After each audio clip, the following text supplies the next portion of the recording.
Saturn er den 6. planet fra solen i vores solsystem. Det er den næststørste planet i solsystemet efter Jupiter.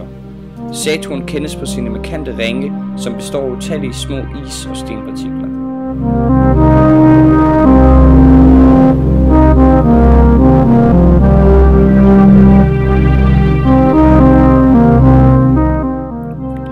Tidligere mente man, at dette ringsystem var noget enestående for Saturn, men det har senere vist sig, at både Jupiter og Uranus har tilsvarende, men langt fra så markante ringsystemer.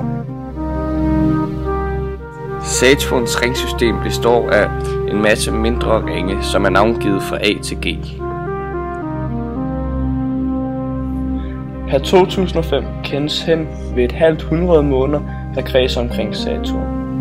30 af de kendte måner er opdaget efter år 2000, dels ved hjælp af rumsonden Cassini, dels ved systematiske eftersøgninger udført fra observatorier her på Jorden.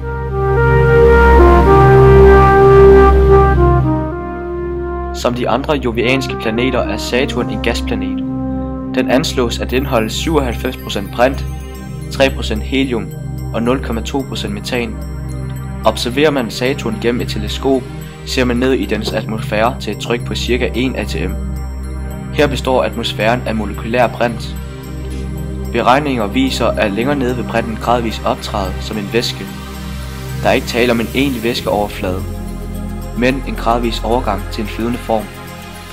Endnu længere nede ved et tryk på ca. 4 millioner atm og en temperatur på ca. 10.000 Kelvin optræder en helt ny fase, nemlig flydende metallisk brint.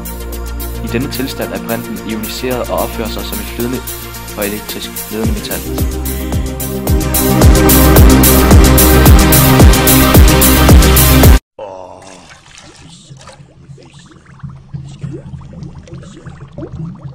Hey drengene, prøv at se hvad jeg har bygget, mand.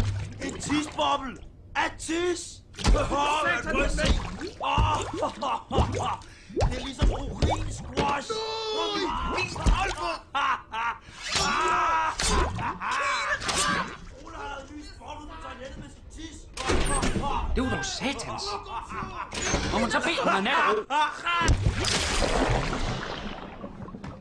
Fy for helvede da! Det er hvad man kan forvente sådan en fejl farve som dig ombord. Føj for satan!